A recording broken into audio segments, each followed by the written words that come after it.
భాగంగా ఇక్కడి నుంచి టూర్ రన్ ఏర్పాటు చేయడం జరిగింది. మరి ఈ వారం రోజులు ఈ సంవత్సర కాలంలో చరిత్రలో ఎన్నడూ చేయని విధంగా అభివృద్ధి మీద ముఖ్యమంత్రి రేవంత్ రెడ్డి గారు మరి జిల్లాకు సంబంధించినటువంటి ఎమ్మెల్యేలు కానివ్వండి, మంత్రులు కానివ్వండి, అధికార యంత్రాంగంలో కానివ్వండి, అందరూ కూడా పాల్పంచుకొని ఈ విజయోత్సవాల్లో పాల్గొని ప్రజలకు క్లుప్తంగా వివరించే విధంగా ఏమి జరుగుతున్నది, వరంగల్ జిల్లాలో గత పరిస్థితులు ఏంటి, ఇప్పుడున్న పరిస్థితులు ఏంటి, ప్రత్యేకంగా వరంగల్ మనం తీసుకోవాల్సి వస్తుంది.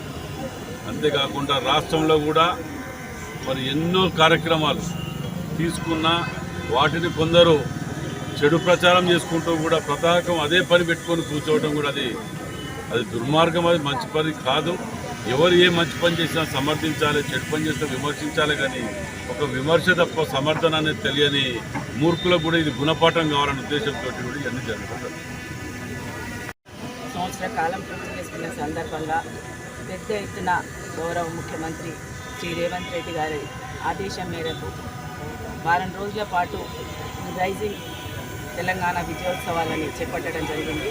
అందులో భాగంగా ఈరోజు గ్రేటర్ వరంగల్ మున్సిపల్ కార్పొరేషన్ ఆధ్వర్యంలో అర్బన్ డే సందర్భంగా ర్యాలీ ప్రోగ్రామ్, అదేవిధంగా హెల్త్ క్యాంప్, ఇనాగ్రేషన్స్ అన్నీ కూడా చేసుకుంటున్నటువంటి ఈ కార్యక్రమంలో ముఖ్య అతిథులుగా విచ్చేసినటువంటి గౌరవ శాసనసభ్యులు, పశ్చిమ శాసనసభ్యులు నాయన్ రాజేందర్ రెడ్డి గారికి, గౌరవ కమిషనర్ అశ్విని గారికి, గౌరవ కార్పొరేటర్స్ అందరికీ, ఈ కార్యక్రమంలో పాల్గొన్న అధికారులకు, మెప్మాకి, ఆర్పీలకి, అదేవిధంగా మిగతా ముఖ్యంగా శానిటేషన్ వర్కర్స్కి, మలేరియా వర్కర్స్కి, ప్రతి ఒక్కరు కూడా ఈ కార్యక్రమంలో పాల్గొన్న ప్రతి ఒక్కరు కూడా పేరు పేరున శుభాకాంక్షల ముందే వరంగల్ నగరానికి విచ్చేసి సమీక్షా సమావేశాలు ఏర్పాటు చేసి ఆ రోజు ఇచ్చినటువంటి హామీల మేరకు తిరిగి విజయోత్సవ సభ మహిళా సదస్సును ఏర్పాటు చేసి అందులో వరంగల్ నగరానికి ఎన్నో వరాలను ఇవ్వడం జరిగింది.